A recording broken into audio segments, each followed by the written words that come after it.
So आजपासून आपण start करणार आहोत अँग्युलर लाईफ सायकल हुक. तर मी स्क्रीन शेअर करतोय. एकच मिनिट. ओके. सो आता आपल्याला काय करायचं आहे सगळ्यात पहिले. आज आपण काय शिकणार आहेत? Component life cycle hook. आता लाईफ सायकल हुक काय असतात? ओके, तर हे जाणून घ्यायचं. आता कंपोनेंट क्रिएट होण्यापासून ते कंपोनेंट डिस्ट्रॉय होण्यापर्यंत जे काही जे काही कंपोनेंट्सला लागणारे लाईफ सायकल्स आहेत त्यालाच लाईफ सायकल हुक्स म्हटलं जातं. ओके. आणि या लाईफ सायकल्स मध्ये आपण ठरवतो की क्लिक म्हणजे जेव्हा काही इनपुट मध्ये व्हॅल्यू चेंज झाली तर ऑटोमॅटिकली तो चाइल्डला अपडेट करेल, किंवा जेव्हा माझा डेटा लोड व्हायच्या आधी दाखवायचा आहे की लोड झाल्यानंतर दाखवायचा आहे, हे सगळं जे आहे हे लाईफ सायकल हुक डिसाईड करतात. तर आपल्याकडे किती आहेत? टोटल 9 आहेत, including constructor. Okay. Including constructor आपल्याकडे किती आहे? टोटल 9 आहेत. असं लाईफ सायकल हुक म्हणायला गेलं तर 8च लाईफ सायकल हुक आहेत, बट जेव्हा कन्स्ट्रक्टर पण इन्क्लूड होतो तर 9 होऊन जातात ते. क्लिअर? गुड. सो आता सगळ्यात पहिले life cycle hooks are a specific special method in Angular that allow you to tap into key moments in components life, such as creation, changes, change detections, rendering and destructuring. म्हणजे मी काय सांगितलं होतं तुम्हाला?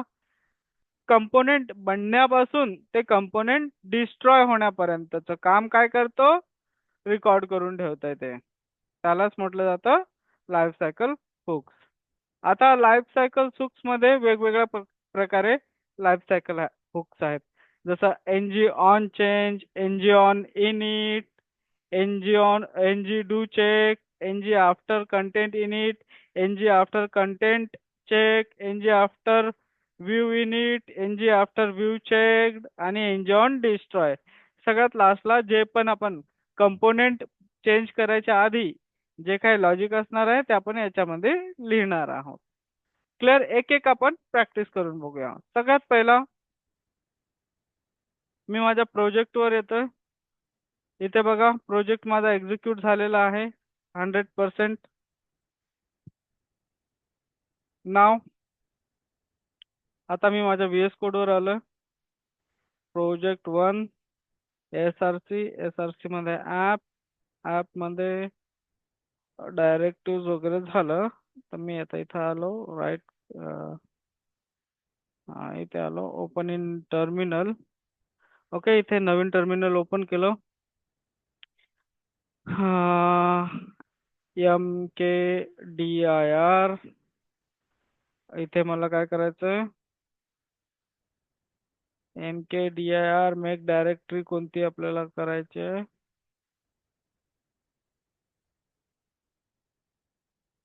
Components hook. Okay, component hook म्हणून बनवायचं आहे मला. इथे मी इथे पेस्ट केलं आणि इथे याला अंडरस्कोर मध्ये एंटर करून टाकलं. इथे बघा कंपोनेंट हुक्स म्हणून एक बनलेला आहे फोल्डर. आता याच्या आत मला सीडी करून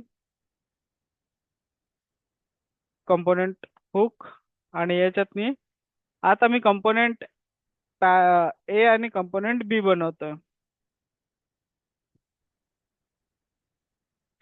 किंवा कंपोनेंट सेंड नावाचा कंपोनेंट आणि रिसीव नावाचा कंपोनेंट. तर इथं NG NG GC generate send data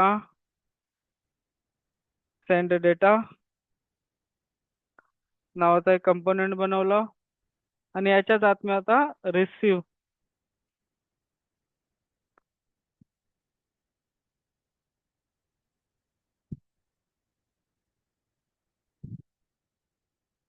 अरे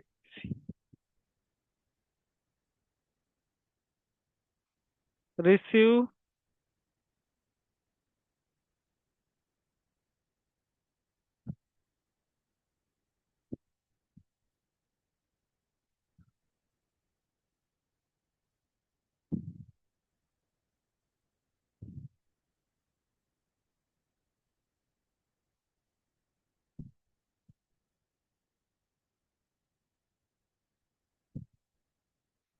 ओके रिसिव्ह. हा रिसिव्ह डेटा आणि एंटर. रिसिव्ह डेटा नावाचा कंपोनेंट आणि सेंड डेटा नावाचा component. Okay.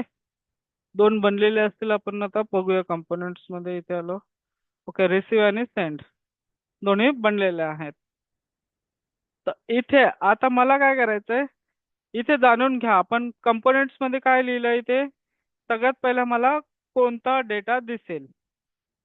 M I right? तर रिसिव्ह डेटा कुठं आहे? रिसिव्ह म्हणजे आपला पॅरेंट कंपोनेंट. हा मला इथे सगळा डेटा रिसिव्ह करायचा आहे. तर मी याचा घेतलाय, ऍप सिलेक्टर घेतला, कॉपी केला, आपला HTML मध्ये आलोय. HTML मध्ये आल्यानंतर राउटर आउटलेट लावलाय ना आपण इथे. तर मी इथे कमेंट करून ठेवतो राउटर आउटलेटला, आणि इथे येऊन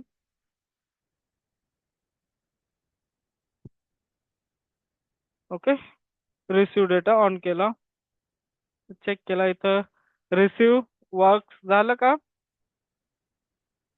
आता इथे रिसिव्ह वर्क झालं. याच्यात आता मला डिफॉल्ट मध्ये बघा. आता मी सगळ्यात पहिले कन्सोल मध्ये आलो. इथे काही लिहिलेलं दिसतं का? मी आता याला सांगतो की बस सगळ्यात पहिले माझ्याकडे कोणता कंपोनेंट रेंडर होणार, म्हणजे कोणती मेथड चालते आपली. तर सगळ्यात पहिली जी एक्झिक्यूट होणारी मेथड आहे इथे मी लिहिलं कन्स्ट्रक्टर. हा जसा माझी ऍप्लिकेशन लोड झाली, ओके, जशी ऍप्लिकेशन लोड झाली तसंच माझा कन्स्ट्रक्टर एक्झिक्यूट होतो. ओके. आणि कन्स्ट्रक्टर मध्ये आपण फक्त आणि फक्त इनिशियलायझेशन करतो. म्हणजे ज्या रिक्वायरमेंट आहेत, समजून घ्या मला जर का एखादी सर्व्हिस दुसरीकडून इम्प्लिमेंट करायची आहे किंवा राउटिंग वगैरे इम्प्लिमेंट करायची आहे, तर मी फक्त काय करू शकतो, इम्प्लिमेंटेशन करू शकतो. कन्स्ट्रक्टर मध्ये मी लॉजिक लिहत नाही. क्लिअर? चला आता बघूया.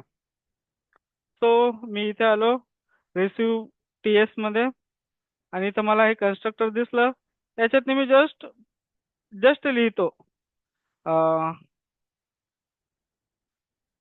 Log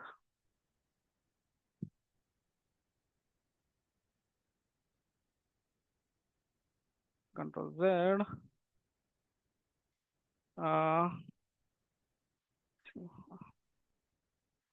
console dot log receive component constructor called. Okay. So now जसं लोड झालं तसंच बघा इथे सगळ्यात पहिले काय झालं, रिसिव्ह कंपोनेंट कन्स्ट्रक्टर कॉल्ड. म्हणजे आता इथं सगळ्यात पहिले आपलं काय झालं, कन्स्ट्रक्टर कॉल झालं.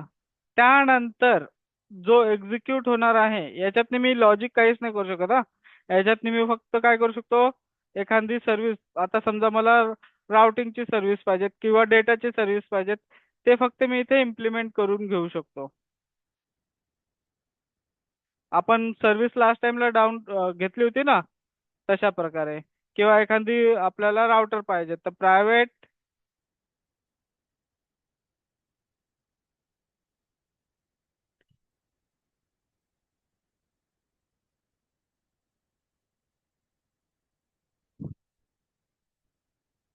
राउटर. तर आता हे राउटर राउटर घेतलं मी, कारण की मला या सर्व्हिसची आता रिक्वायरमेंट होती एका पेजवरून दुसऱ्या पेजवर जाण्यासाठी. हे फक्त मी इथे इम्प्लिमेंट करू शकतो. म्हणजे एखादी रिक्वायरमेंट असली त्या सर्व्हिसला मी इथे घेऊ शकतो. बट याच्यामध्ये मी लॉजिक लिहू शकत नाही. तर लॉजिक लिहिण्यासाठी आपल्याकडे दुसऱ्या अशा भरपूर साऱ्या वेगवेगळ्या मेथड्स आहेत. त्याच्यानंतर ध्यानात ठेवा, कन्स्ट्रक्टरच्या नंतर जे सेकंड टाइमला एक्झिक्यूट होणारी मेथड आहे ती आपल्याकडे आहे NG on change. NG on change ही तेव्हा ट्रिगर होते, ध्यानात ठेवा, ही कधी ट्रिगर होणार, ही तेव्हा ट्रिगर होते जेव्हा आपल्या कंपोनेंट्स मध्ये काही चेंज डिटेक्ट झाला. ओके, आपल्या कंपोनेंट्स मध्ये इनपुट मध्ये काहीतरी चेंजेस डिटेक्ट झाले, त्यावेळेस माझा हा एनजी ऑन चेंज एक्झिक्यूट होणार. चला आता मी आता तुम्हाला एक्झाम्पल दाखवतो. इथं सेंड डेटा नावाचं पण बनवतो. याचे पण याचं टीएस च्या आधी मला याचा एचटीएमएल ओपन करून कंट्रोल एस करतो. नंतर इथे याचे टीएस ओपन केली, कंट्रोल एस केला आणि याचा एचटीएमएल ओपन करून ठेवून दिला. इथे बघा मला 4 फाईल ओपन आहेत. सेंड डेटाचं कंपोनेंट टीएस आणि सेंड डेटाचं एचटीएमएल, रिसिव्ह डेटाचं एचटीएमएल आणि टीएस फाईल दोन्ही ओपन आहेत. अशा 4 फाईल इथे ओपन आहेत. सो सगळ्यात पहिले मी आलो सेंड मध्ये, सेंडच्या टीएस मध्ये. इथे काय करतो, इथे पण सेम लॉग करतो.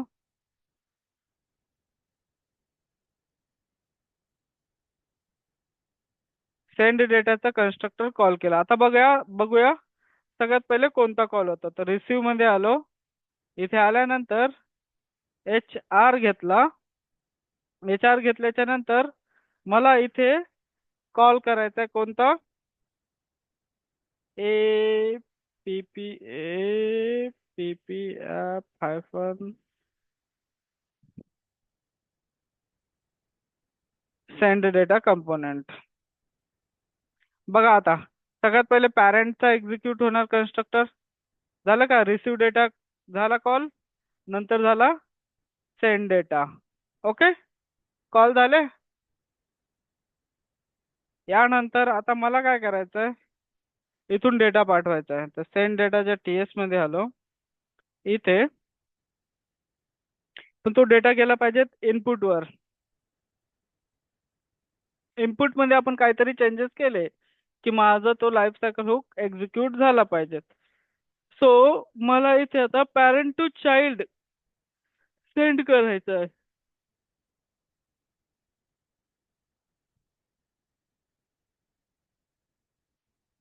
सो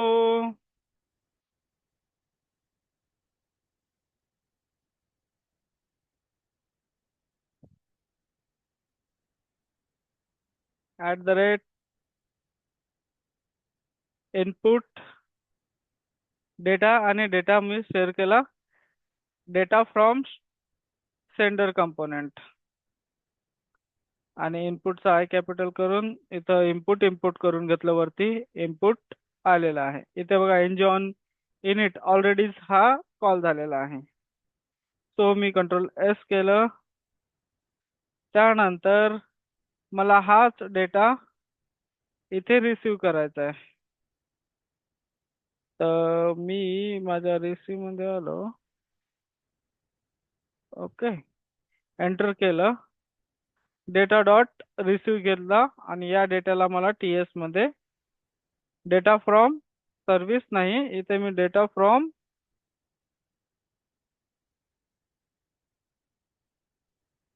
सेंड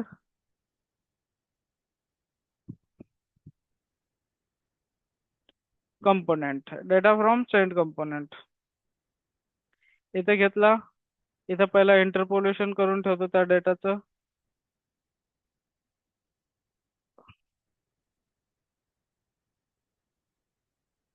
आणि इथे टाकून दिला तो. आणि माझ्या टीएस मध्ये आलो. इथे मला तो एक व्हेरिएबल बनवावा लागेल, कॉलन स्ट्रिंग. नाव चेक करा माझ्याकडे तो डेटा आला का. अरे डेटा का नाही आला, डेटा यायला पाहिजे, आला का नाही. तो मी आता इथे एक इनपुट घेतलो, टेक्स्ट, इनपुट टाईप टेक्स्ट, आणि याच्यामध्ये नेम घेतोय. इथून मला डेटा सेंड करायचा आहे. Send data. आणि इथे एनजी मॉडेल मध्ये मला सेम नेम टाकायचं आहे.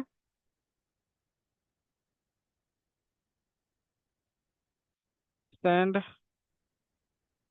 डेटा या नावाचा आता मला इथे एक व्हेरिएबल बनवायचा आहे. इथे आलो. इथे आल्यानंतर इथून आता मला इथून डेटा सेंड करायचा आहे. इनपुट मध्ये व्हॅल्यू चेंज झाली की तो चेंज डिटेक्शन तिथे वर्क झाला पाहिजे, म्हणून send data is equal to string ठेवलं. आणि या डेटाला मला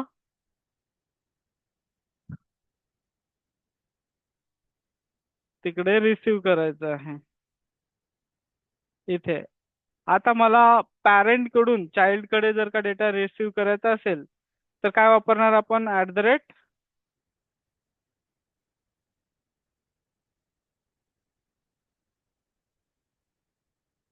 इनपुट इथं वापरलं.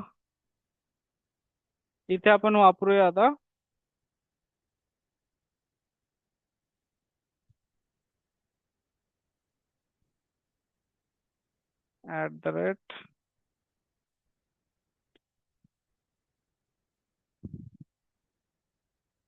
@ आउटपुट, आणि इथे मेथड कॉल करून टाकूया. आणि डेटा मला हा सेंड करायचा आहे. इज इक्वल टू एम्प्टी ठेवूया, स्ट्रिंग.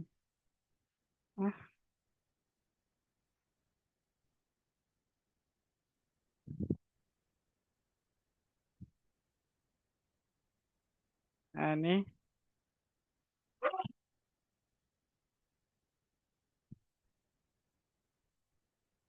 Okay, that's good.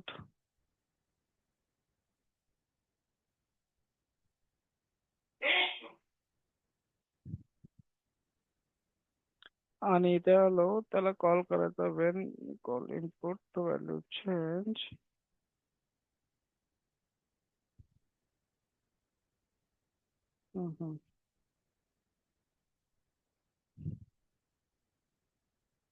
आता मला इथं चेक करायचं आहे, कॉमा देऊन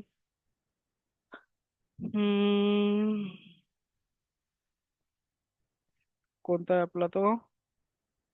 NG on change. NG on C HANGE, NG on changes. आणि याला इम्प्लिमेंट करावं लागेल मला.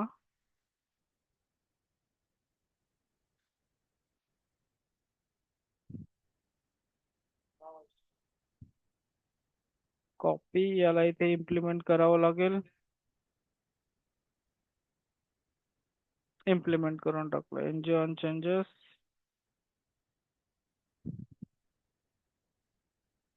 NG on change. आणि सेम टू सेम इथं मला घ्यायचं NG on change.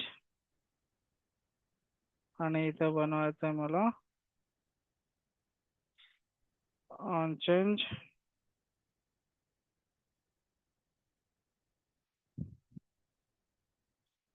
On change इथं बनवलं. ऑन चेंज इथं रिसीव फ्रॉम चेंज. नाव इथे आलो मी टीएस वरती. आणि टीएस वर सम इश्यू आला.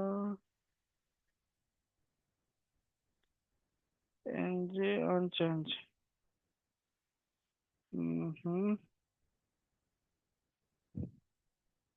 NG on change. NG on change.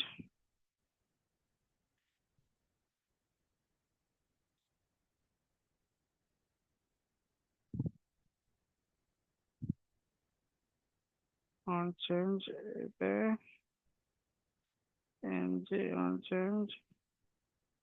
NG on change भेटायला लागलं का रे याला? ऑन चेंज झालं, NG on change.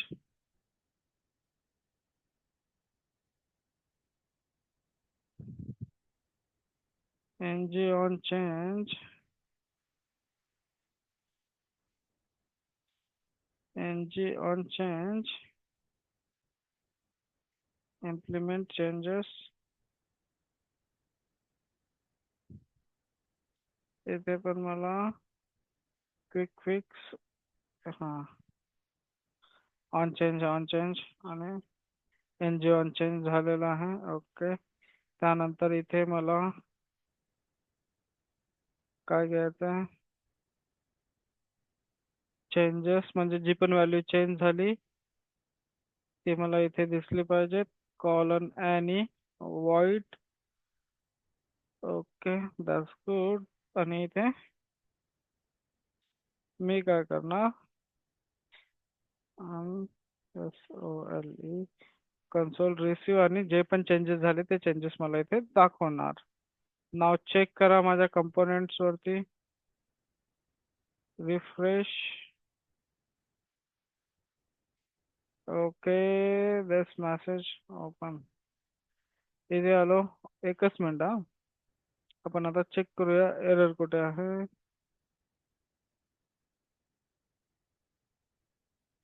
Send data.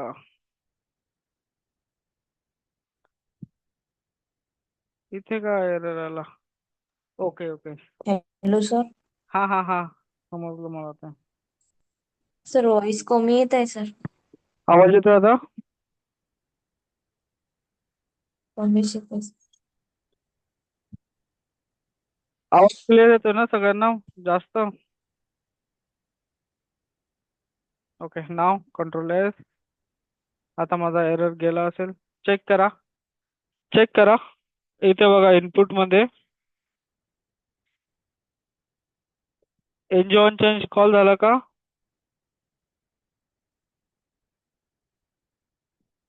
नाही. मग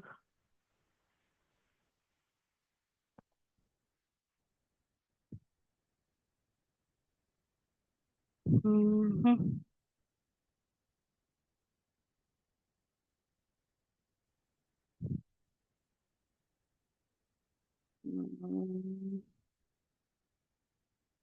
ओके, गॉट इट. रिसीव इथे आलो.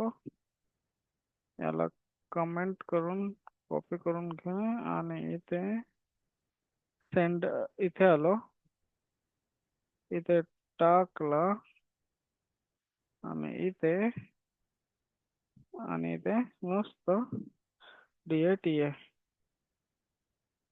डेटा घेतला आणि नाव आता जर का मी इथे चेक केला तर आता कॉल व्हायला पाहिजेत.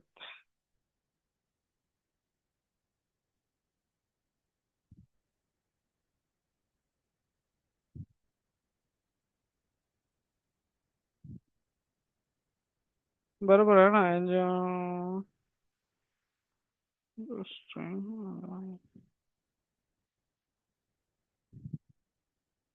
इनपुट चेंज बट चेंज का नाही कॉल झाला? आता TS मध्ये आलो.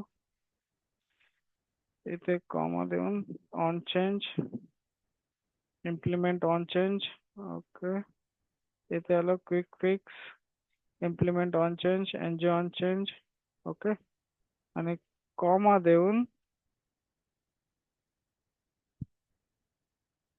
इथं लॉक केला आणि कॉमा दिला आणि चेक केला. आता इथे बघा पॅरेंट टू चाइल्ड मध्ये आता जर का डेटा चेंज होईल तर आता कॉल व्हायला पाहिजे तो. हे बघा कॉल झाला. आता जसा डेटा चेंज झाला त्याच वेळेस कॉल झाला.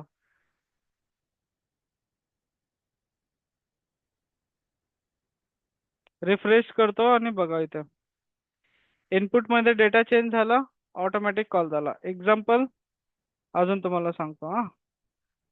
पॅरेंटच्या ह्याच्यात आलो इथे, आणि इथे मला हा डेटा सेंड करायच्या अगोदर, इथून हा डेटा सेंड करायच्या अगोदर मी इथे एक सेट टाइम आउट घेतो. सेट टाइम आउट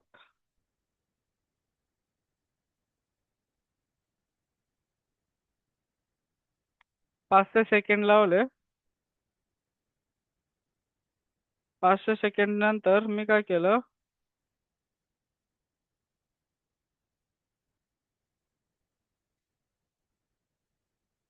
इथे